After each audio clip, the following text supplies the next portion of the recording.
अस्सलाम वालेकुम नाज़रीन, इमरान याकूब खान साहब और फैसल चौधरी साहब के साथ मैं हूं Samina Pasha. Programme viewpoint में आपको खुशामदीद कहती हूं।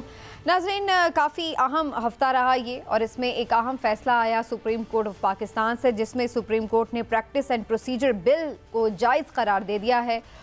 और इसके साथ साथ कुछ अहम इसमें जो असरात हैं वो भी अब नज़र आना शुरू हो गए। कुछ लोगों का इस बात पर इत्तेफाक है कि शायद मियाँ साहब की नाअहली ख़त्म हो गई है और अब वो अगर उनकी बरियत हो जाती है मुख्तलिफ केसेस से तो वो इलेक्शन लड़ सकेंगे। लेकिन दूसरी जानिब ये भी कहा जा रहा है कि जनाब ऐसा कुछ नहीं है, अदालत का फ़ैसला सिर्फ अदालत ही ख़त्म कर सकती है और मियाँ साहब अभी तक नाअहल है। हतमी तौर पर क्या नज़र आ रहा है, क्या मियाँ साहब वापस आ चुके होंगे तो फिर उनके लिए सब कुछ आसान हो जाएगा? रावी चैन लिखेगा या अभी कुछ मुश्किलात होंगी जो उनके आड़े आएंगी, कानूनी तौर पर भी और सियासी तौर पर भी? इसके साथ साथ चेयरमैन पीटीआई इमरान खान साहब के हवाले से भी अहम मुकदमात इस वक्त हम देख रहे हैं कि ज़ेरे समात हैं, उनके क्या नताइज निकलेंगे? इलेक्शन की तरफ मामलात आहिस्ता आहिस्ता बढ़ रहे हैं तो फिर अब जल्द से जुलूस और रैलियाँ निकालने का सिलसिला भी शुरू हो रहा है। इसका आखिर जाकर क्या मामला बनेगा? क्या पीटीआई को और बाकी जमातों को लेवल प्लेइंग फील्ड मिलेगी या किसी की सहूलत कारी हो रही है? इसके हवाले से भी गुफ्तगू होगी। तो ओवरऑल जो एक सियासी हैपनिंग रही है पूरी इस वीक में और आने वाले वीक में रहेगी, उस पर बात करेंगे। आप सबको खुशामदीद कहती हूँ। इस प्रोग्राम में ख़ास तौर पर हमें ज्वाइन कर रहे हैं सीनियर तज्ज़ियाकार मारूफ एंकर पर्सन जनाब अतर काज़मी साहब। अतर काज़मी साहब, आपका भी बहुत शुक्रिया प्रोग्राम में ज्वाइन करने के लिए। मुझे इजाज़त दीजिएगा, पहले मैं इमरान साहब से एक कमेंट ज़रूर ले लूँ, ख़ास तौर पर उस फैसले से मुतालिक जो इस वीक में आया, एक बड़ा अहम फैसला जिस पर सबकी नज़रें लगी हुई थी इमरान साहब। और हमने देखा कि पहली दफ़ा ये भी हुआ कि लाइव स्ट्रीमिंग भी हमें देखने को मिली कि किस तरह से अदालत काम करती है। फुल कोर्ट भी बना जो कि एक बड़ा देरीना मुतालबा था। तो आपके ख्याल से काजी फायज़ ईसा साहब पहले इस इम्तिहान में कामयाब रहे? बिस्मिल्लाहिर्रहमानिर्रहीम। समीना, देखें, दो तीन चीज़ें बड़ी अहम है। सबसे पहले तो ये कि वो कहते ना था जिसका इंतज़ार वो शाहकार आ गया, तो इस फैसले पे बड़ी नज़रें लगी हुई थी। और देखिए, बड़ा मैं समझता हूँ कि वैसे भी बहुत इम्पॉर्टेंट ये एक मुकदमा था जिसमें मामला थे, और इसीलिए चीफ जस्टिस साहब ने, जस्टिस काजी फायज़ ईसा साहब ने एक फुल कोर्ट बनाया 15 रुकनी, और उन्होंने जो है जिस तरह से इसका फ़ैसला किया और जिस तरह से इस मामला को उन्होंने, इसलिए कि लोग इसके बारे में, शफाफियत के बारे में और दूसरी बारों में, और लोगों को पता चले कि किस तरह से हुआ, वो उन्होंने लाइव दिखाने का भी कहा। तो ये सारी चीज़ें जो हैं, दो तीन चीज़ें इंडिकेशन हैं दो तीन चीज़ों का। एक तो ये कि चीफ जस्टिस साहब ने ये बावर करवा दिया है सबको, और उन्होंने कहा भी है बहरहाल अपने रिमार्क्स में कि जो सुप्रीम कोर्ट में इतने ज़्यादा केसेस ज़ेर इल्तवा हैं तो अब उनको जल्दी से निपटाया जाएगा, इन चीज़ों को उसमें तरह से ज़ेर इल्तवा नहीं रखा जाएगा। दूसरा ये कि वो मुख्तलिफ़ केसेस पे जिस तरह से उनका फोकस है, तो ये भी एक ऐसा केस था जिस पे उनका बहुत ज़्यादा फोकस था। मैं समझता हूँ कि ये ख़ुद, क्योंकि चीफ जस्टिस के इख्तियारात और सुप्रीम कोर्ट के इख्तियारात और ये सारी चीज़ें थी, तो इसको जब भी कभी हिस्टोरियन हिस्ट्री लिखेगा तो मैं समझता हूँ कि इस फैसले का जिक्र ज़रूर होगा, और चीफ जस्टिस जनाब जस्टिस काजी फायज़ ईसा साहब को इसका जो है वो क्रेडिट भी मिलेगा कि उन्होंने इस पे ना सिर्फ ये कि एक तारीखी फ़ैसला फुल कोर्ट बना के किया, और उस पर फिर अमल दरामद भी अगर वो उसकी पूरी स्पिरिट के साथ करवा सके तो उसके बाद तो फुल कोर्ट बन गया। मेरा नहीं ख्याल है कि अमल दरामद का कोई इशू रहेगा, क्योंकि अब वो जो गिनती होती थी 4-3, 5-3, 8-3, 9-3, ये वाली जो गिनती है वो तो एक तरफ रह गई। लेकिन अतर काज़मी साहब, बहुत सारी इसमें चीज़ें डिस्कस हो सकती हैं जो ओवरऑल इसकी हेयरिंग रही, लेकिन बड़ा इंटरेस्टिंग था देखना इसकी लाइव स्ट्रीमिंग को। और फिर हमने ये भी देखा कि जजेस भी हमारे काफ़ी आउटस्पोकन है माशाल्लाह से, और काफ़ी टफ टाइम मिला हुआ था लॉयर्स को। आपकी क्या ऑब्जर्वेशन रही इसकी लाइव स्ट्रीमिंग को लेकर के? आपने क्या परसीव किया? और फिर जो इसका एक डिसीजन आया है, इसको आप किस तरह देखते हैं? ये खुशाइंद फैसला है या आपको लगता है कि सुप्रीम कोर्ट ने अल्टीमेटली अपने ही हाथ पांव काट दिए हैं? देखें, पहली बात तो यह है कि इसका क्रेडिट जाता है जस्टिस काजी फायज़ ईसा साहब को। उन्होंने ना सिर्फ फुल कोर्ट बनाया बल्कि उसकी लाइव स्ट्रीमिंग करवाई, और पूरी कौम ने देखा कि किस तरीके से यह मुकदमा चला।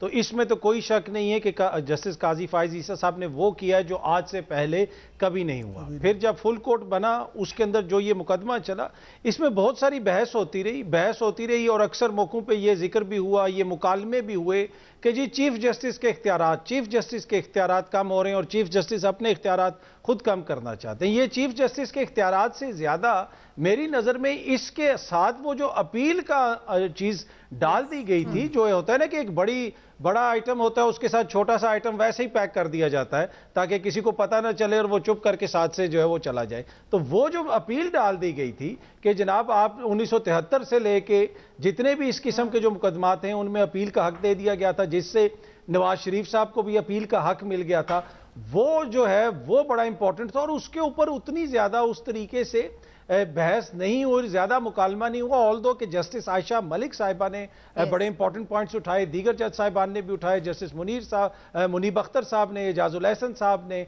बड़ी इंपॉर्टेंट बातें की और जो कुछ जगहों पे ऐसे लगा कि कुछ पॉलिटिकल स्टेटमेंट्स भी सुनने को मिली, लेकिन ओवरऑल मेरे ख्याल में एक पॉजिटिव हेयरिंग हुई, कौम ने देखा और फिर जज साहिबान ने जो भी फैसला किया है वो आइन और कानून को सामने रख के किया होगा, उसको हम मनोअन मानते हैं। लेकिन इस फैसले के बाद मियां साहब जो मॉरल हाई ग्राउंड हासिल करना चाहते थे, जो ख्वाहिश थी जिसकी वजह से ये कानून बनाया गया, ये कानून बेंच की वजह से नहीं बना था, ना ही ये रेगुलेट करना था, ये तो वही बेंच था जो आधी रात को जो अदालत खुली थी, जिस अदालत की वजह से ये लोग हुकूमत में आए थे, तो यकीन कीजिए इसमें वो कोई चीज भी नहीं थी। असल मकसद ये था कि ऐसा एक कानून बना दिया जाए जिससे मियां साहब को यह मॉरल ग्राउंड हासिल हो सके कि देख लें जनाब मुल्क की सबसे आला अदालत में अपील लगी है और वो सादिक और अमीन वहां से करार पाए और उनकी सजा जो है खत्म कर दी गई। अब वो इलेक्शन एक्ट का सहारा तो ले रहे हैं, लेकिन वो जो इखलाकी हाई ग्राउंड लेना चाहते थे कि सुप्रीम कोर्ट से एक मोहर लग जाए,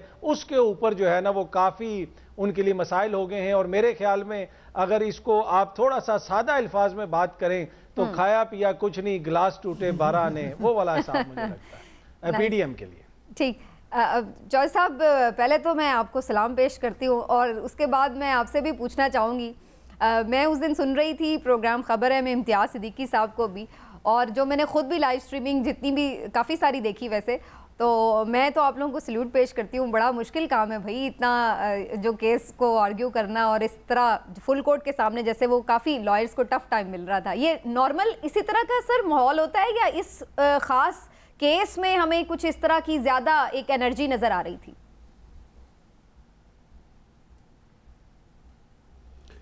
देखिए, नॉर्मली जो प्रोसीडिंग्स होती हैं कोर्ट्स में जो कि अभी लाइव चली हैं, उसमें जजेस के सवालात जो हैं वो तुंदो तेज़ होते तो हैं। सियासी जो मुकदमात होते हैं या उसमें जो काफ़ी ज़्यादा तुंदो तेज़ सवालात होते हैं, मैं समझता हूँ कि इस लाइव ट्रांसमिशन में ग्रेजुअली तो इम्प्रूवमेंट आई। मतलब जो पहले दिन था ट्रांसमिशन हुई थी वो को ट्रांसमिशन इतनी अच्छी नहीं थी, ना वकील जो हैं प्रॉपरली तैयार होके गए और बड़े बड़े नाम एक्सपोज हुए, और जज साहबान ने भी उस जो पहली हियरिंग थी उसमें ज़रूरत से ज़्यादा सवालात जो हैं ताबड़तोड़ वो किए जिसकी कोई ज़रूरत नहीं थी।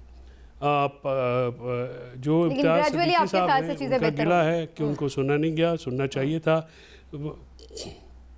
देखिए, वकीलों को जब तक आप एक तहम्मुल के साथ सुनेंगे नहीं और एक माहौल नहीं देंगे तो फिर तो मामला जो है वो फेयरनेस के ऊपर जो है ना क्वेश्चन मार्क उठते हैं। आप कोई भी जज साहब हैं, स्पेशली जो सुप्रीम कोर्ट में है, सुप्रीम कोर्ट सबसे आखिरी अदालत है, वहाँ पे अगर कोई गलती है और वो किसी वजह से रह जाए और वकील को मौका ना मिले तो फिर ये एक गैर मुनासिब तरीक़ाकार ज़रूर होगा।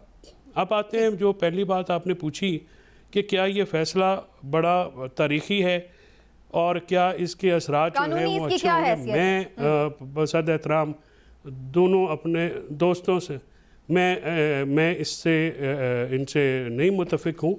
देखिए, इदारा जाती इंडिपेंडेंस जो है वो बहुत ज़रूरी है। अगर पार्लियामेंट सुप्रीम कोर्ट के इन मामलात में मुदाखलत करेगी तो फिर कल ये भी लॉ बनाया जा सकता है कि 3 जूनियर मोस्ट जजेस जो हैं वो बेंच बनाएं, या ये भी बना दिया जा सकेगा कि आइन को जो है वो सबॉर्डिनेट लेजिस्लेशन के ज़रिए अमेंड कर दिया जाए। सुप्रीम कोर्ट जो है पिछले कुछ सालों में से 2 दहाइयों में से पाकिस्तान में एक बड़ा पावरफुल कंपोनेंट बन के उभरा था, ख़ासकर 2007 के बाद। लेकिन इस फैसले के बाद मुझे लगता है कि सुप्रीम कोर्ट की आज़ादी जो है उस पर हरफ आएगा, क्योंकि पार्लियामेंट की इस किस्म की मुदाखलत जो है वो किसी भी कोई भी जो इस शोबे से, इस इदारे से मुंसलिक है, वो तो इसको सपोर्ट नहीं करेगा। आपने बड़े जबरदस्त पॉइंट उठाए हैं चौधरी साहब। जिस तरह से आपके यही कानूनी पॉइंट में लेके जरा चलती हूँ। इरफान कादिर साहब हमारे साथ लाइन पर मौजूद है, माहिर कानून भी, और इस सारे मामले पर उनकी अपनी एक डिफरेंट ओपिनियन भी है, तो उनसे भी जानते हैं। इरफान कादिर साहब, अभी फैसल चौधरी साहब इजहार ख्याल कर रहे थे और इसमें बड़े ये पॉइंट्स हैं जो कि बहुत सारे और लोग भी उठा रहे हैं, कैसे आप रिस्पॉन्ड करेंगे? वाकई अगर इस तरह की हमने अब इजाज़त दे दी है पार्लियामेंट को कि सादा अक्सरियत से वो काफ़ी चीज़ें तब्दील कर सकती है और उनको मान लिया जाए लॉज को, तो कल से तो फिर कोई अगली जो हुकूमत आए वो आखिरी 3 जजों के बारे में कह दे कि जो जूनियर मोस्ट हैं वो कमेटी हम बना देते हैं जी, वो बनाया करेंगे, रोस्टर भी और चीज़ें देखा करेंगे, तो ये तो फिर बड़ा हमने रास्ता नहीं खोल दिया इस तरह से? वो तो एक चीफ जस्टिस अपने 3 जजेस के साथ मिलकर सारे सुप्रीम कोर्ट को यरगमाल बना रहा था और पार्लियामान ने सुप्रीम कोर्ट को खड़ा किया, उसको मजबूत किया, और अब पार्लियामान और सुप्रीम कोर्ट हम आहंग है। और यही बात चीफ जस्टिस ने की थी कि इसमें कौन सी ऐसी बात है कि आप कह रहे हैं कि पार्लियामान मुदाखलत कर रही है। मुदाखलत जो थी वो तो वो शख्स कर रहा था जो पिछला चीफ जस्टिस था, जो कि बावजूद के सुप्रीम कोर्ट के बहुत सारे ऑर्डर्स थे कि ये वन मैन शो है, अपनी मर्जी से बेंचेस बनाए चला जा रहा था। और जिस तरह से खिलवाड़ किया गया आइन के साथ, मैं समझता हूं कि ये बिल्कुल मिसकॉन्डक्ट था उनके पार्ट पे, बल्कि एक किस्म का कॉन्स्टिट्यूशन जो है उन्होंने फ्लाउट की थी।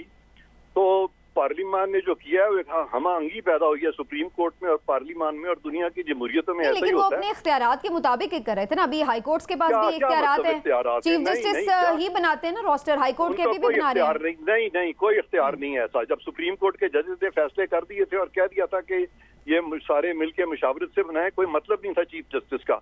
अपनी मर्जी से हुकूमतों को गिरा रहे थे, अपनी मर्जी से पार्लियामान के बड़े बड़े लीडरों को वो जो थे डिस्क्वालीफाई कर रहे थे। ये पिछले ये भी कर रहे थे, इससे पहले भी चीफ जस्टिस कर रहे थे। अब पहली दफा ये एक अच्छी चीज हुई है और आने वाले दिनों में कोई भी फर्द वाहिद जो है वो सुप्रीम कोर्ट को कंट्रोल नहीं कर सकेगा। सुप्रीम कोर्ट में हर जज बराबर होता है, चीफ जस्टिस के मतहत नहीं होता। ये कोई फौज का इदारा नहीं है जहाँ पे एक आर्मी चीफ होता है और नीचे लेफ्टिनेंट जनरल होते हैं। यहाँ पे हर जज का एक ही वोट होता है और हर जज का उतना हिस्सा है सुप्रीम कोर्ट में जितना चीफ जस्टिस का। चलिए, अगर आप ही आर्गुमेंट को आगे बढ़ा लें तो फिर ये भी तो सवाल उठता है ना। मेरा आर्गुमेंट नहीं है, ये सुप्रीम कोर्ट का अपना आर्गुमेंट है। अभी भी चलिए ठीक है, जिसका भी है, मैं आपकी बात को लॉजिकल मानते हुए उसको आगे बढ़ा रही हूँ। हाँ। लेकिन मेरा सवाल अब इस पर ये है कि आगे जो भी हुकूमत आए, अगर वो भी ये कानून बना दे कि सब मिलकर ही बनाएं, कोई जरूरत नहीं कमेटी की, तो इसका मतलब, मेरा सिर्फ ऑप्शन इसमें ये है पूछने वाला कि इसका मतलब है फिर कोई भी आकर कभी भी आके कोई भी अमेंडमेंट कर सकता है, वो फिर हमें कबूल ही करनी पड़ेगी? कोई भी नहीं, ये बड़ी अच्छी अमेंडमेंट होगी अगर ये भी कर दे तो। सुप्रीम कोर्ट जो है ना, वो सुप्रीम कोर्ट के हर जज ने उठाया हुआ है कि वो उस कानून के ताबे है जो पार्लियामान बनाएगी। लेकिन पार्लियामान के किसी मेंबर ने ये ओथ नहीं उठाया हुआ कि सुप्रीम कोर्ट गलत फैसले भी करेगी तो वो उस पे भी वो पाबंद होंगे। तो ये बड़ा फर्क है। पार्लियामान जो है वो आइन को में भी तरमीम कर सकती है, वो मदर ऑफ ऑल लॉज है, कॉन्स्टिट्यूशन मेकर भी है, वो लॉ मेकर भी है। और जो सुप्रीम कोर्ट है उसके तमाम कवानीन, खा वो आइन के हों खा कानून के हों, उसके ताबे है। और ये जो कॉन्सेप्ट्स हैं कुछ लोगों के, मैं समझता हूँ वो क्लियर नहीं है। हरगिज़ मैं फैसल चौधरी साहब की तरफ इशारा नहीं कर रहा, ये अपने तौर पे उन्होंने बड़ी मेहनत की है प्रोफेशन में और मैं इनका बड़ा मद्दा हूँ। लेकिन कुछ लोग हैं जो कि इस तरह के वो मिसलीड कर रहे हैं। और चौधरी साहब इंशाल्लाह जब कभी मेरे पास आएंगे तो मैं इनसे भी कॉन्सेप्ट जो है इनके भी क्लियर करूंगा, आप इनके भी चेंज करेंगे। इरफान साहब ये फरमाइएगा, नवाज शरीफ साहब के बारे में बड़ा सब कह रहे हैं कि उनको इससे फायदा नहीं मिलेगा, इस पर आपकी क्या से है? नवाज शरीफ साहब को इसका फायदा, नवाज शरीफ साहब को तो वैसे ही वो जो इलेक्शन एक्ट में जो तरामीम आ चुकी हैं उसके तहत उन्होंने वजाहत कर दी है कि आइन में जो नाअहली है वो 5 साल से ज्यादा नहीं हो सकती। तो लिहाजा वो सुप्रीम कोर्ट का जो गलत फैसला था ताहयात नाअहली का, वो तो वैसे ही भुसम हो गया, उसकी तो वक्त ही नहीं है अब। लेकिन सर ये ऐसा हो सकता है कि सुप्रीम कोर्ट के फैसले पार्लियामेंट किसी एक्ट के जरिए खत्म कर दे? इस तरह तो कल कोई भी फैसला खत्म हो सकता है। मेरी स्टेटमेंट से सुप्रीम कोर्ट के फैसले खत्म होते थे। मैं अटॉर्नी जनरल कोर्ट को कह देता था कि आपका फैसला गलत है, हम नहीं मानेंगे, और हम नहीं मानते थे। पार्लियामान तो बहुत बड़ी चीज है। पार्लियामान ये 2-3 जज सुप्रीम कोर्ट के और सारे पाकिस्तान की पार्लियामान जिसके बारे में लिखा हुआ है कि वो इलेक्टेड रिप्रेजेंटेटिव्स हैं और स्टेट जो है अपनी अथॉरिटी चोजन रिप्रेजेंटेटिव्स के जरिए वो करेगी इस्तेमाल। पार्लियामान तो बहुत बड़ी चीज होती है। सुप्रीम कोर्ट पार्लियामान के सामने तो हमेशा सर तस्लीम खम रहा है। ये कोई नया सुप्रीम कोर्ट था जो कि उनका ख्याल था कि 2 जजों का कि अपनी मर्जी के बेंचेस बना लेकिन तो इरफान कादर साहब, अगर इरफान कादर साहब, जी सर, पार्लियामेंट ने अपनी जो अथॉरिटी जजेस अपॉइंटमेंट की है उस पे तो अपनी कानून साजी नहीं की, जिसमें पार्लिमानी कमेटी रबड़ स्टैंप बन गई। आर्टिकल 175A में जब 18वीं तरमीम लाई गई और उसके बाद 19वीं तरमीम लाई गई, उस पे क्यों नहीं किया गया? तो क्या आपको नहीं लगता कि ये जो कानून साजी की गई है सियासी मकासद को हासिल करने के लिए की गई थी? बहुत अच्छा सवाल है आपका। सबसे पहली बात तो ये है कि बिल्कुल आपने ठीक कहा, पार्लियामान ने अपने आप को बहुत कमजोर किया हुआ था और बावजूद कि एक गलत फैसला सुप्रीम कोर्ट का है और पार्लियामानी पार्टी जो है वो बहुत कमजोर रही है उसमें, यहाँ पे मैं आपसे एग्री करता हूँ। और दूसरा जो आपका सवाल था कि ये सियासत की गई है, बिल्कुल ठीक है, इसके सियासी मुहरकात होंगे क्योंकि इससे पहले सुप्रीम कोर्ट सियासत में मुदाखलत कर रहा था। अब वो फर्दे वाहिद या 2-3 मर्जी के हम ख्याल जजेस वो नहीं कर सकेंगे। ठीक है, बहुत शुक्रिया आपका इरफान कादिर साहब। जो आपने बात की है, अगेन वही बात है कि पहले तो जजेस के पास ही था, अगर चीफ जस्टिस साहब चाहते तो खुद ही अपनी पावर जो थे उसको शेयर कर लेते, लेकिन बहरहाल वो तो उसी तरह से मामला पहले चल रहा था। अब पार्लियामेंट ने एक रूल तय कर दिया। लेकिन इमरान साहब, मेरा आपसे जो सवाल है वो ज़रा डिफरेंट है। जो मैं इरफान कादिर साहब की बात कर रही थी कि जो वो ये कह रहे थे कि जी वो चूंकि गलत फैसला था, वो तो मेरे कहने से ही बदल जाता है। तो अगर हमने ये रविश अपना ली कि हम ये अपने तौर पे डिसाइड करने बैठ जाएं कि ये चीज़ सही नहीं है चूंकि, तो इसको हम किसी भी तरह ओन नहीं कर रहे या इस पर इम्प्लीमेंट नहीं कर रहे, तो फिर तो पूरा स्ट्रक्चर ही हिल जाएगा सर। फिर इसका मतलब है सुप्रीम कोर्ट के फैसला हो या किसी भी कोर्ट का फैसला, हम अपने तौर पे जज बन जाएं कि जी ये सही नहीं है, लिहाजा हम इसको नहीं मानते। एसमीना, पहली बात तो ये है कि ये बात देखी जाए तो वाकई ही ये बात मुनासिब नहीं है, किसी तौर भी मुनासिब नहीं है कि तमाम इदारे इस तरह से हों कि दूसरे इदारों को मानना ही ख़त्म कर दें। इस तरह मुल्की निज़ाम चलते नहीं, कहीं भी नहीं चलते।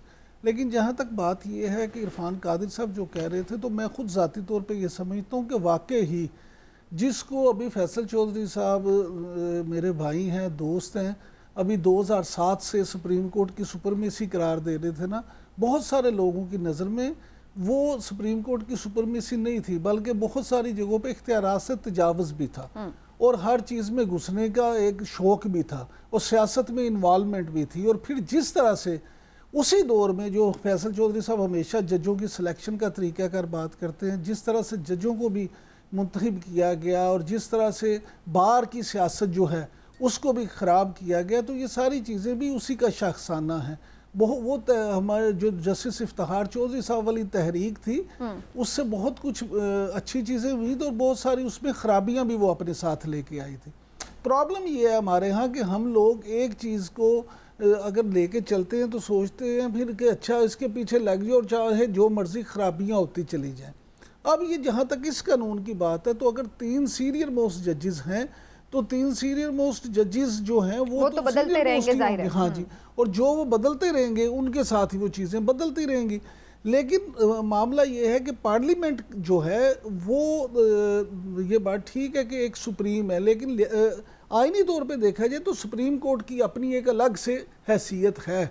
जब तक ये बैलेंस नहीं होगा, और ये बैलेंस मैंने या आपने या फैसल चौधरी साहब ने या काज़मी साहब ने नहीं लाना, अतर काज़मी साहब जो मर्जी कहते रहे, बैलेंस उसी वक्त होगा जब ये इदारे खुद और इनके सरबराह ये बैलेंस लाने की कोशिश करेंगे। इसलिए हुकूमत को और अदलिया को ये चाहिए कि मिल बैठ के इस पे कोई जो भी पॉलिसी है वो करके और चीज़ों को। अब काज़मी साहब, आपके ख्याल से अब बैलेंस हो गया इस कानून के बनने के बाद? अब पार्लियामेंट को ये शिकायत ख़त्म हो जाएगी कि सुप्रीम कोर्ट की तरफ से कभी मुदाखलत नहीं हुई, कोई पॉलिटिकल इन्वॉल्वमेंट नहीं है, इख्तियारात से तजावुज़ नहीं है, जो हमेशा पार्लियामेंट के किसी की भी रही हो, उनको मसले मसाइल रहे हैं सुप्रीम कोर्ट से। डू यू थिंक कि अब ये उनको इस पर तसल्ली हो जाएगी?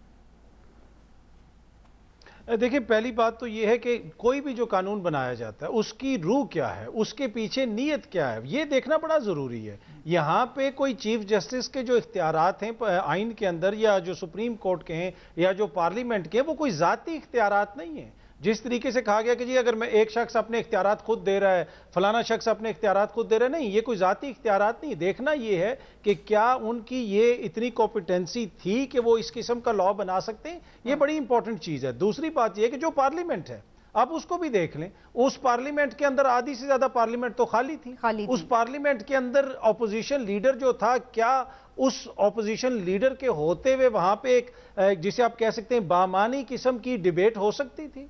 जो स्पीकर साहब थे उनके होते हुए बामानी किस्म की डिबेट हो सकती थी? क्या वो पार्लियामेंट आवाम को रिप्रेजेंट कर रही थी? वो जिस पार्लियामेंट के हमने बार बार सुना कुछ जज साहिबान से उस लाइव स्ट्रीमिंग के दौरान, तो ऐसे लगा कि शायद ये वो पार्लियामेंट है जिसने अमेरिका का कॉन्स्टिट्यूशन बनाया था। भाई ये तो वो पार्लियामेंट है जिसका स्पीकर जो है मर्जी से लोगों के इस्तीफे मंजूर कर रहा था। ये वो पार्लियामेंट है जो खड़े होकर कहती थी हम सुप्रीम कोर्ट का हुक्म नहीं मानते, जो कर लें जो मर्जी कर लें। अभी इरफान कादर साहब आपके प्रोग्राम में अभी फरमा के गए कि मैं कोर्ट में खड़ा होकर कह देता था अटॉर्नी जनरल के हम आपका फैसला नहीं मानते। वो किस जगह पे आइन में लिखा हुआ है कि जहां पे अटॉर्नी जनरल बतौर लॉ ऑफिसर ऑफ एक हुकूमत वो खड़ा होकर ये कह सकता है कि हम सुप्रीम कोर्ट का हुक्म नहीं मानते? ये आप किसी आइन में किसी जगह पे लिखा हुआ है? तो मेरे ख्याल में बहुत ज्यादा मसाइल हैं, बहुत ज्यादा इशू हैं। असल में ये जो कानून बनाया गया था, ना इसका ताल्लुक बेंच से था, ना इसका ताल्लुक प्रोसीजर से था, ना इसका ताल्लुक किसी और चीज से था। नवाज शरीफ की जात को सामने रख के ये कानून बनाया गया था और हुई आखिर में उनके साथ भी गेम हो गई है। वो जिस तरह मैंने पहले कहा कि वो इख्तियारात भी इधर उधर हो गए सारे, और उसके साथ साथ मियां साहब को वो अपील का हक भी नहीं मिला। तो ये असल में गेम लेकिन हो गई। अब इस बात को तो आजकल कोई खबरें वो इलेक्शन एक्ट की वजह से वो तो सब इस बात पे कन्विंस लगते हैं, आजम तारड़ साहब हो, इरफान कादिर साहब हो, वो सब यही कहते नजर आ रहे हैं कि वो उसकी तो हमें जरूरत ही नहीं थी अपील की, तो हम तो वैसे ही अपनी नाअहली खत्म कर चुके हैं। वो बेशक ये कहते समीना, वो मौजूद शख्सियात बेशक ये कहते रहे, लेकिन वो रिकॉर्ड पे तो यही रहेगा ना कि सजा याफ्ता हैं, तायात नाइल हैं सुप्रीम कोर्ट से, फिर अपनी हुकूमत ने कानून बना के नाइली खत्म की।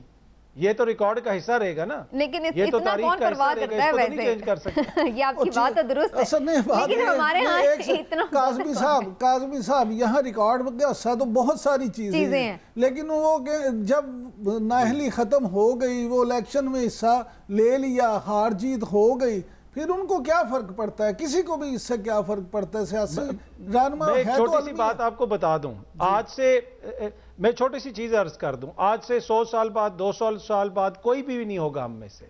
आने वाली जो नस्लें होंगी ना, उनके आर्कियोलॉजिस्ट जमीन नहीं खोदेंगे, वो डिजिटल आर्काइव्स देखेंगे और ये तारीख का हिस्सा रहेगा कि कौन क्या था, किसका क्या किरदार था, क्या हो रहा था मुल्क में। तो तारीख जो है वो कभी भी आपको माफ नहीं करती। अब आप जो मर्जी कर लें, लेकिन आप तारीख का हिस्सा रहेंगे और ये तारीख के अंदर लिखा जाएगा। काज़मी साहब, मैं समझने की आपसे ये जानना चाहता हूँ, मुझे ये बताएं कि माजी करीब में, चलें 2 दहाइयों की बात बता दें, 3 दहाइयों की बता दें, कोई ऐसा सियासी रहनुमा मेरी मदद कर दें जिसको इस बात का ख्याल भी हो कि तारीख उसके बारे में क्या लिखेगी। मेरा हो सकता है कि कोई ऐसा ना हो सकता है किसी को तारीख का ख्याल ना हो, लेकिन आजकल के दौर में इमरान भाई डेली रोजाना की बुनियाद पे तारीख बन रही है। आपने देखा जो जिन हालात का हमें सामना है, ये वो दौर नहीं है जो 3 दहाइयों पहले दौर था ना। बहुत सारी बातें होती थी, उसका कोई रिकॉर्ड नहीं होता था, हमें लाइब्रेरियों में जाके पढ़ना पड़ता था।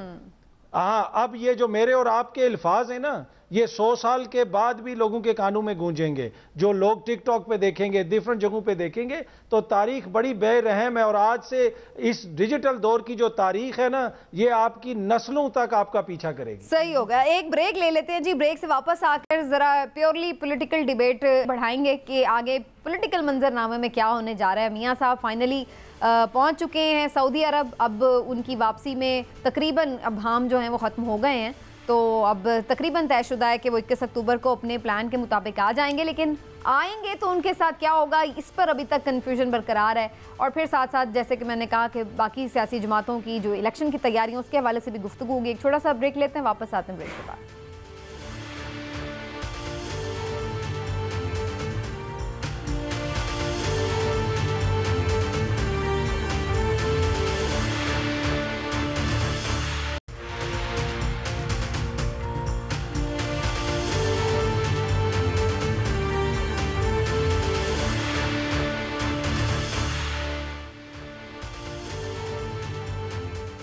वेलकम बैक नाज़रीन। इमरान साहब, मैंने ब्रेक पर जाने से पहले अपने तौर पर ये कह गया कि सारे भाम खत्म हो गए ऑलमोस्ट उनके आने के हवाले से, लेकिन मैं अब ज़रा सोच रही थी कि मैं थोड़ी कॉन्शियस हो गई ये पूछ लूँ कि आपके भी सारे भाम दूर हैं, वाकई मियाँ साहब 21 अक्टूबर को आ रहे हैं या अभी भी कोई इफ एंड बट बाकी है? समीना देखें, अगर तो मरूजी हालात का जायज़ा लिया जाए तो फिर उसके मुताबिक तो ऐसे लगता है कि मियाँ नवाज शरीफ जो हैं उन्होंने अपनी वतन वापसी का सफ़र शुरू कर दिया।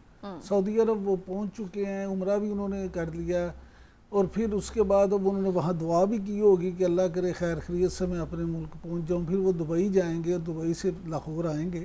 लेकिन असल चीज़ ये है कि दुबई से जब वो लाहौर आते हैं तो क्या वो सीधे जलसागाह में जाएंगे, जाती उम्रा जाएंगे या जेल जाएंगे, ये अभी बहाम बाकी है। दूसरी बात ये कि ये शायद पहली दफ़ा इतनी जो भाई अभी अतर काज़मी साहब कह रहे थे ना कि जिस तरह से जो हिस्ट्री अब लिखी जा रही है पहले कभी नहीं थी, तो इतने बहाम भी सियासत में कभी नहीं थे। अभी तक आप यकीन करें कि मुस्लिम लीग नून के जो शरीफ फैमिली के इंतहाई करीबी लोग हैं वो भी हमसे जब मिलते हैं तो ये पूछ रहे होते हैं कि मियाँ साहब आ रहे हैं।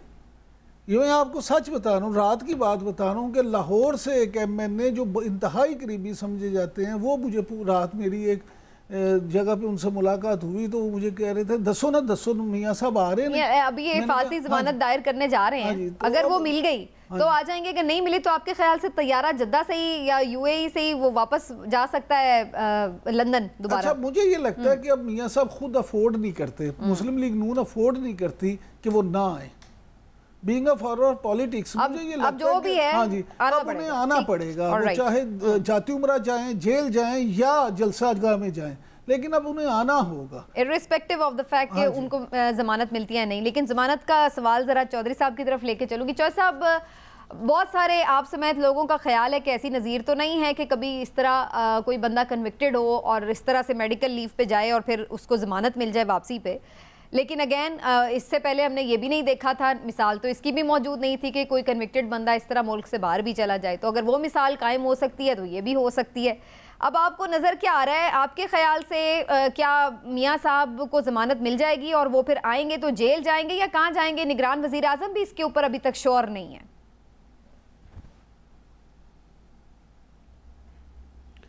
नहीं, निगरान वज़ीर आज़म तो वो ज़ाहिर बहुत सारी बातों पे श्योर नहीं होंगे।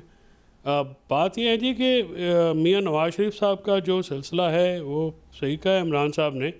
एक तो नून लीग जो है उसकी पॉलिटिकल मजबूरी है कि वो वापस आएँ। अगर मियाँ नवाज शरीफ वापस नहीं आए तो नून लीग टूट जाएगी। बहुत सारी चीज़ें जो हैं मियाँ साहब को अपनी सियासत बचाने के लिए भी करनी पड़ेगी। मियाँ साहब की अब ये शायद ऑप्शन भी नहीं रह गई है, वो बहुत ज़्यादा देर बाहर बैठे रहे हैं। अगर वो इस 21 को नहीं आए तो उनका जो सारा पार्टी है वो तितर बितर हो जाएगी। अब ये आके उनको ज़मानत मिलती रहती है, मेरे ख्याल में उनको ज़मानत भी दे दी जाएगी। जो इस सूरत हाल में आइन और कानून की कोई इतनी ज़्यादा परवाह हमारे मुल्क में तो होती कोई नहीं है। टेक्निकली स्पीकिंग कानूनी तौर पे तो वो जब आएंगे तो वो उन्हीं अथॉरिटीज़ को सरेंडर करना है जहाँ से वो गए थे।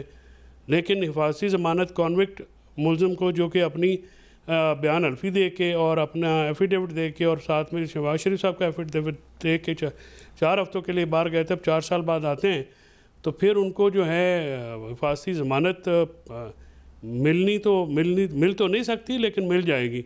अच्छा, मिल जाएगी। Let's put it in this way. और वो आके अपनी सियासत भी करेंगे।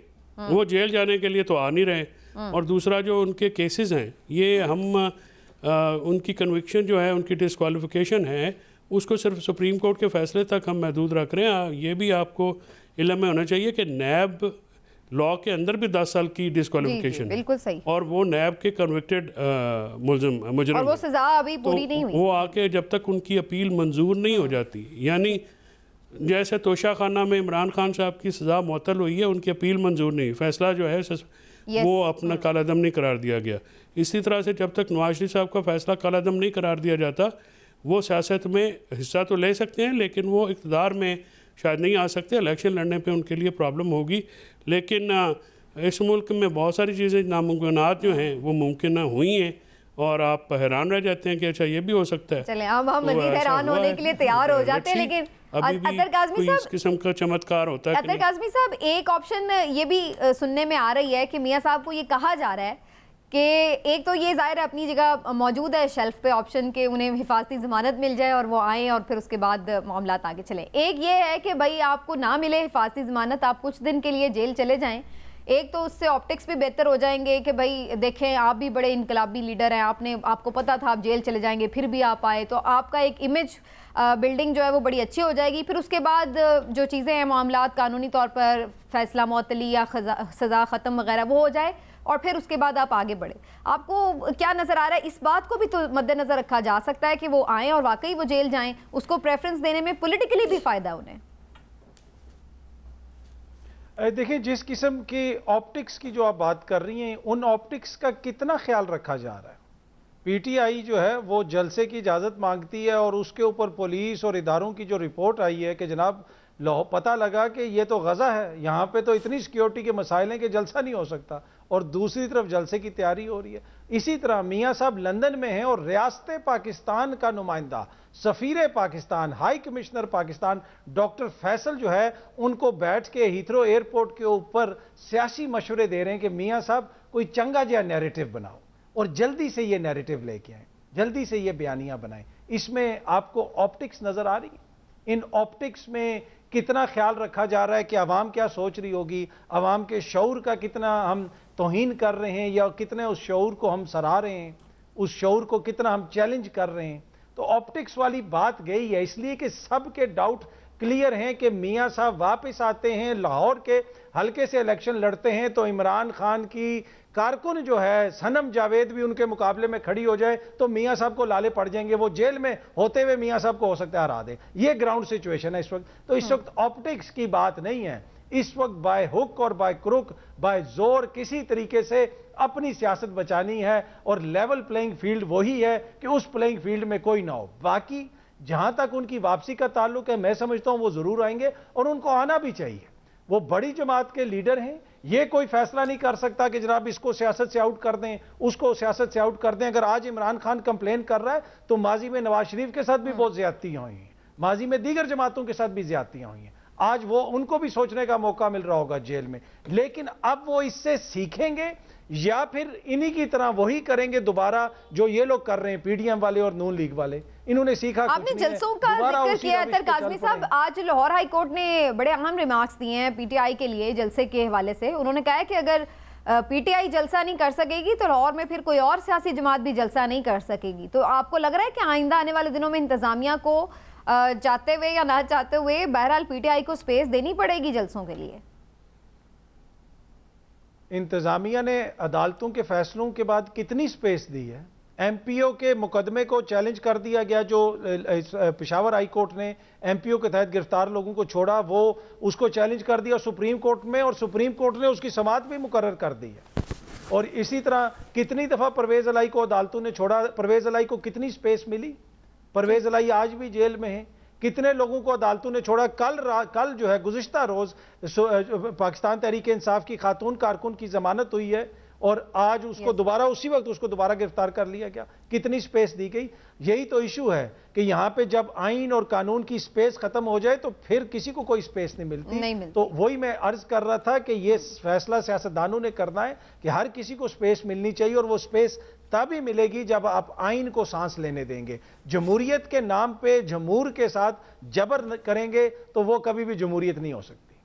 इमरान साहब, हमारी इंतहाई गैर जानिबदार जो निगरान हुकूमत है जिसपे हम लास्ट टाइम भी ये बात कर रहे थे, तो फिर अब अदालतें भी कह रही हैं कि आप उन्हें जगह दें। बाकी भी हम देख रहे हैं PMLN भी जलसे कर लेती है और भी लोग जलसे कर रहे हैं। तो ये सारे जलसे हो रहे हैं लेकिन उसमें हम देखते हैं कि PTI के लिए वो जलसा करने के लिए ना तो जगह वो कहते हैं, सिक्योरिटी रीजंस आ जाते हैं, कभी कोई मसले। ये इसको आप फिर कैसे देख रहे हैं? आप नहीं समझते कि ये तो फिर इन हुकूमतों की भी गैर जानिबदारी के ऊपर जाहिर सी बात है क्वेश्चन है? मुझे लगता है समीना आप अखबारात नहीं पढ़ती।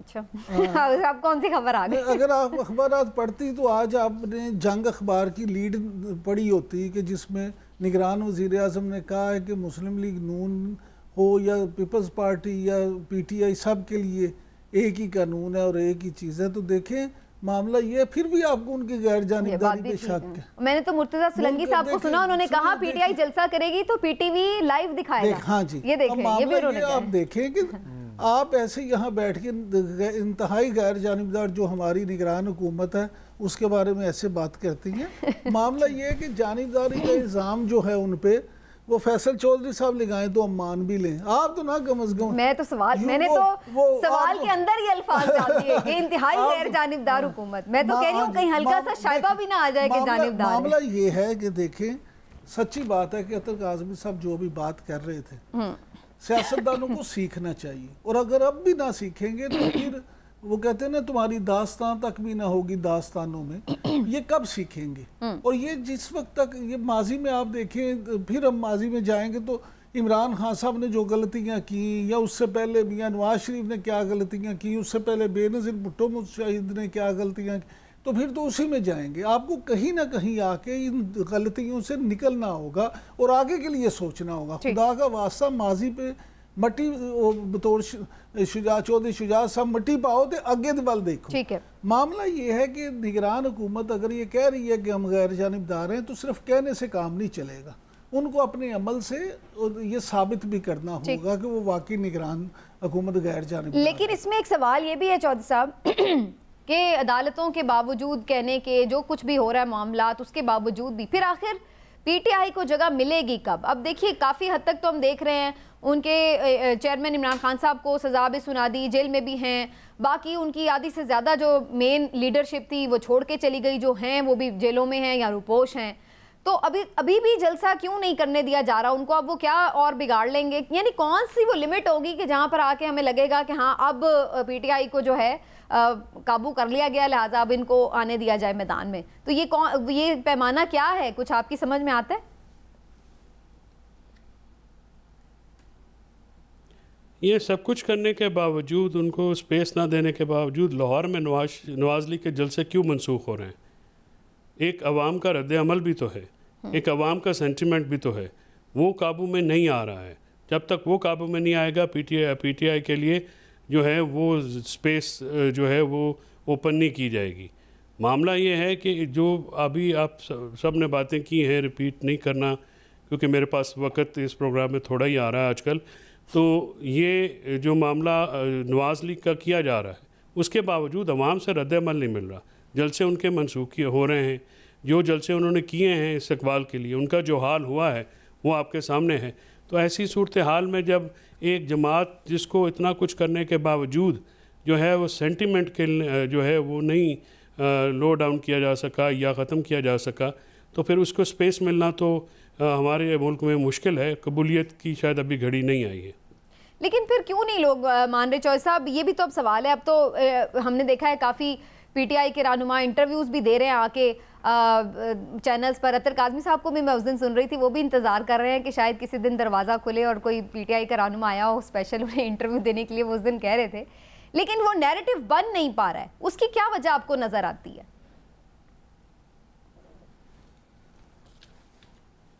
उसकी जो शानदार कारकर्दगी है पीडीएम की पिछले 16 महीने की, और शहबाज शरीफ साहब और इसहाक डार की जो कारनामे हैं, जिसने अवाम का जीना दगरगू किया है, जिससे अवाम के पास खाने को रोटी तक नहीं रही है, रोज़गार के लाले पड़ गए हैं, और लोगों जो सफ़ेद पोश लोग हैं वो भी मुश्किलात का शिकार हो गए हैं।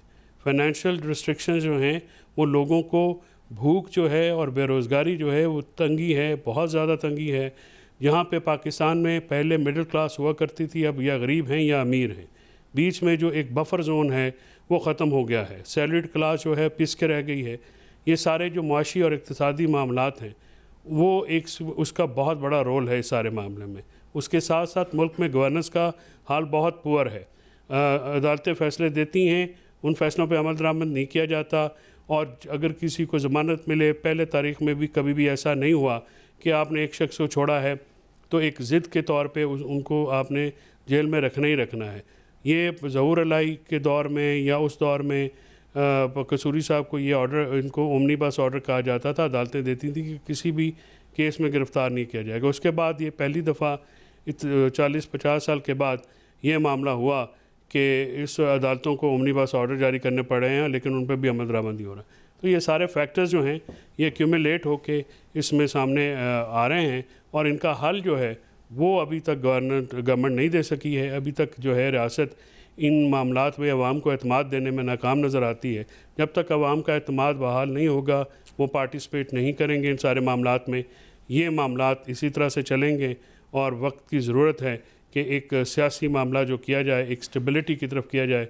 लेकिन स्टेबिलिटी जो है, अगर इलेक्शन का साफ शफाफ नहीं हुए तो ख़तरा ये है कि शायद फिर उन इलेक्शन से कोई ऐसी तहरीक या ऐसी चीज़ फूट पड़े जो कि किसी के काबू में न रहे।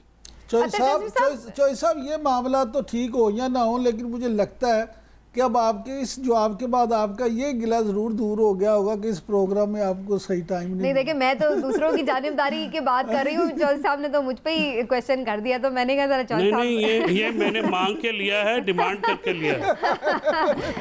मैंने मुतालबा किया, आपका सर अपना वरना मैं इग्नोर होता रहा हूँ। चौधरी साहब आपको जहाँ लगे ना आप खुद कूद पड़ा करें, मैंने कभी नहीं आपको। लेकिन चौधरी साहब जनाब का मुतालबा फौरन मान लिया गया। देखिए, हम तो बिल्कुल गैर जानिबदार हैं, इसलिए हम फौरन जो जायज मुतालबा होगा उसको एड्रेस करेंगे। नहीं, ये मुझे लग रहा है कि मुझे लाहौर में आके ये सारा काम जो है वो मामला संभालना पड़ेगा, अपनी कमांड जो है। ये शो अच्छा ही तब होता है जब आप लाहौर स्टूडियो में होते हैं। चलिए काज़मी साहब, अभी बड़ी इंपॉर्टेंट बात की चौधरी साहब ने, और ये एक माहौल की भी बात हो रही है। ये दुरानी साहब भी इधर उधर मुलाकातें करते फिर रहे हैं और बड़े पॉजिटिव बात करते हैं कि जी बस वो बिल्कुल करीब हैं, कोई इंशाल्लाह सोल्यूशन निकल आएगा। आप समझते हैं दुरानी साहब वो शख्सियत हो सकते हैं करिश्मा साज, जो इतने क्राइसिस ज़दा माहौल में से कोई रोशनी की किरण साबित हो के कोई अपने मुज़ाकरात के थ्रू ऐसा ब्रेक थ्रू कर दें जिससे मामलात सेटल हो जाएं, कोई बेहतर माहौल बन जाए मुल्क का, सब एक दूसरे को कबूल करने के लिए तैयार हो जाए? देखें, आजकल दुरानी साहब जिस तरह मुफाहमत करवा रहे हैं, तो मुझे तो लगता है कि जो फैसल चौधरी साहब के तहफ़्फ़ुज़ात हैं उनको प्रोग्राम में बुला के यहाँ पे उनके सामने ये भी रखा जाए जो मुद्दा उन्होंने उठाया, तो शायद वो इसमें भी कोई अपना किरदार अदा कर सकें। इशू ये है कि दुरानी साहब नेक नीति से कर रहे हैं, पाकिस्तान की बेहतरी की वो बात करते हैं और कहते हैं एक माहौल ऐसा होना चाहिए कि पाकिस्तान के अंदर ये हिजान की कैफियत ख़त्म हो। लेकिन मैं नहीं समझता कि इस लेवल के ऊपर वो कोई किरदार अदा कर सकते। खान साहब तो वैसे ही रियासती तहवील में हैं, अगर किसी ने उनसे कोई मुज़ाकरात करने हैं तो उसके लिए दुरानी साहब के बजाय किसी और के जरिए भी पैगाम भेजा जा सकता है। अभी चीज़ें आगे नहीं बढ़ रही हैं। चीज़ें आगे इसलिए नहीं बढ़ रही हैं कि इमरान खान साहब की, जिसे आप कह सकते हैं कि सिस्टम के अंदर वापसी के ऊपर मुकम्मल जो है एक तरह से क्रॉस लगाया गया है। लेकिन दूसरी तरफ जो ऑप्शंस उनको दिए जा रहे हैं, जो उनके सामने रखे जा रहे हैं, उन्होंने उसको मानने के लिए कतन तैयार नहीं। और जो अंदाजे थे कि जनाब वो 3 हफ्ते बाद या 4 हफ्ते के बाद जो है वो उनके रवैये में नरमी आ जाएगी और वो जेल नहीं काट सकता, वो अंदाजे सारे गलत साबित हो गए हैं। तो इस वजह से अब मुख्तलिफ हीले बहानों से मुख्तलिफ शख्सियात को सामने लाया जा रहा है। लेकिन मुझे जो है लगता नहीं है कि उसके नतीजे में कोई, जिसे आप कह सकते हैं ना कि बामानी किस्म की आगे पेशरफ्त होगी, वो मुझे होती हुई नजर नहीं आ रही। मौलाना फजल रहमान और शहबाज शरीफ साहब की भी इमरान साहब मुलाकात हुई है, और मौलाना जो खबरें आ रही हैं, अब ये उन्होंने ऑन रिकॉर्ड तो नहीं कहा, लेकिन मौलाना साहब ऑन रिकॉर्ड ये ज़रूर कह चुके हैं कि वो इंतखाबात अभी जनवरी में नहीं चाहते, उसकी वो सर्दी गर्मी जो भी रीज़न दें। यही बात उन्होंने जो है उनको शहबाज शरीफ साहब को भी कन्वे की है। आप समझते हैं कि अभी ये सियासी जमातें मिलकर पीपल्स पार्टी को भी इस पर कन्विंस कर सकती हैं और आगे जा सकते हैं इलेक्शन, अभी आगे फरवरी मार्च तक में भी जा सकते हैं? समीना, इस पर मैं जवाब ज़रूर देता हूँ। सिर्फ काज़मी साहब की बात पे एक छोटी सी ज़रूर करना चाहूँगा। मोहम्मद अली दुरानी साहब जो हैं वो बड़े अच्छे इंसान हैं, उनका असर और रसूख भी है, लेकिन इस सारे मामले में वो सिर्फ दर्शनी पलवान हैं। उनको सिर्फ चंद हलकों के लिए, चंद चीज़ों के लिए वो साबित ये करने के लिए कि कुछ हो रहा है तो लगे रहो मुन्ना भाई, उनको वो स्क्रीन पे दिखा दिया जाता है, अमलन कुछ नहीं हो रहा। और उनके हाथ में इतना मैंडेट भी नहीं, इतनी पावर्स भी नहीं कि वो मामलात को देख के, कोई नहीं, उनके पास इतना ही मैंडेट है कि वो अलवी साहब के साथ बेशक 1-2 और फोटो सेशन कर लें, बाकी वो उनके जरिए कोई मुज़ाकरात नहीं हो रहे, और ना ही इमरान खान साहब को अभी तक कोई ऑप्शन दिया गया है। नहीं, वो तो कल उन्होंने जो खत लिखा है जेल से, उन्होंने कहा है कि मुझे कह रहे हैं कि भाई बाहर चलो, मैंने तो नहीं बाहर जाना। नहीं, देखिए मामला ये है कि ये तो आप उसको सच मान रही हैं ना, जरूरी तो नहीं कि वो जो भी कह रहे हैं वो सच ही हो। सर मैं उनकी बात नहीं, सारे साहब यही बात खबर दे रहे हैं, सारे साफ ये बात, अभी काज़मी साहब ने भी कहा है। नहीं, ये नहीं बात, देखिए अब ये कौन साबित करेगा कि वाकई उन्होंने ये कहा है क्या, ये कि जी उनको ऑप्शन दी गई है। मैं सिर्फ ये बात कर रहा हूँ कि अभी जो काज़मी साहब ने कहा है, अभी जिन्होंने कोई ऑप्शन देनी है वो इमरान खान को कोई ऑप्शन देने को तैयार ही नहीं है। अभी उनकी तरफ से बहुत बड़ा क्रॉस है। ऑप्शन तो फिर मिलेगी ना कि जब वहाँ कोई सहूलत, कोई नरमी हो, वहाँ वो सोचें। अभी तक कोई ऑप्शन ऐसी नहीं है। बाकी आ जाते हैं मियाँ शहबाज शरीफ साहब और मौलाना फजल रहमान साहब की मुलाकात की तरफ। तो हमारे जो वाकफान हाल हैं वो ये कहते हैं कि मौलाना जो हैं ये चाहते हैं कि फरवरी के एंड में या मार्च में इलेक्शन हों। ये तो पहले भी बात थी, लेकिन इस जो मुलाकात है इसमें कोई इस तरह से नहीं हुई कोई बात कि जी इलेक्शन बिल्कुल ही मुलतवी करवा दिए जाए और इलेक्शन हो ही ना, क्योंकि ये बात तो मैं भी कह रही हूं कि एक आध महीने आगे शायद उसको मूव करना चाहते हैं। लेकिन असल बात यह है कि इस मुलाकात में साउथ पंजाब के हवाले से और सिंध के कुछ हलकों के हवाले से डिस्कशन हुई है कि वहाँ जमीयत उलमा इस्लाम और मुस्लिम लीग नून मिल के सीट एडजस्टमेंट करके मुश्तरका उम्मीदवार खड़े कर दें कि ताकि वो सीटें जीती जा। चौधरी साहब मुझे ये बताइएगा, आप भी ये समझते हैं कि इमरान खान साहब को कोई ऑप्शन नहीं दी गई है और उनको अगर वो यानी जो ये बात उन्होंने की है अपनी जेल से पैगाम में भी कि भाई मैं नहीं कहीं जाऊंगा मुल्क छोड़कर, तो ये वाली बात वो खुद से अपने तौर पे कह रहे हैं, उन्हें कोई ऑप्शन नहीं दी गई। Do you agree with this?